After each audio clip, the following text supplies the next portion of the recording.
Алабаш деген чалдын жалгыз карала өгүзү болуптур.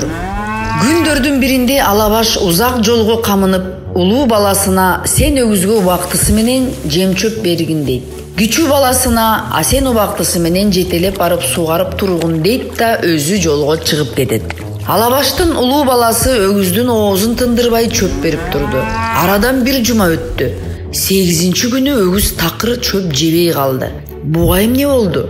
Ылаңдап калдыбы? Сен бирдеме бүлчү белең деп сурады агасы инисинен. Жок, муну атам гана билет деди.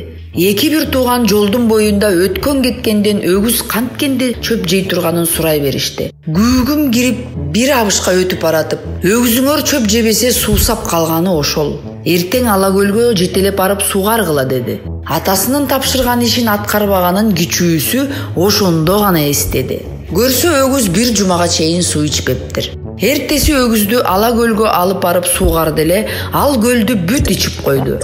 Көл таза соолуп калды. Бала бул укмушту агасына айтмак болуп өгүздү ошол жерде таштады да өзү үйгө жүгүрүп кетти. Соолгон көлдүн ордунда калган балык өгүздү шак жутуп алды.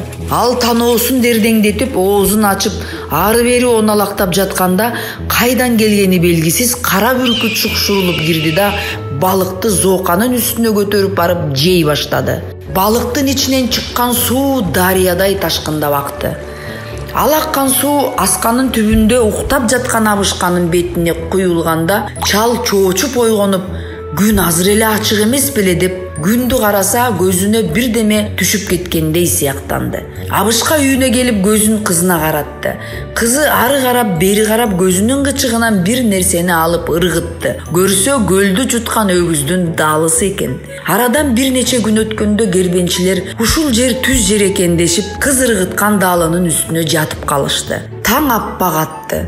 Кербенчилер ойгонуп кайдадыр жылып баратканын сезишти. Карашса кызыл түлкү бир нерсенин четинен тиштеп сүйрөп баратат. Кербенчилердин бири мылтыгын алып түлкүнү атып жибергенде түлкү жыгылып калды. 40 кербенчи 40 жагынан түлкүнүн терисин сыйрышты. Бул ишти күн чыга баштап күн бата бир капталын зорго сыйрышты. Экинчи капталын сыйрыш үчүн аны одар албай коюшту. Аңгыча жолоочу аял жетип келди да: "Ай, ушул түлкүңөрдүн бир капталын мага бергиле. Мен сыйрып алайын. Жаңы төрөлгөн балам бар, ошого тумак чыгарайын" деди. Аябай чарчап муну эми оодара албасына көзү жеткен кербенчилер "Ала коюңуз" дешти. Аял ат үстүнөн туруп эңип алды да бастырып кетти. Кана балдар, ойлонуп көргүлөчү. Өгүз, көл, балык, бүркүт, чал, түлкү, аял жана жаңы төрөлгөн баланын кайсынысы чоң?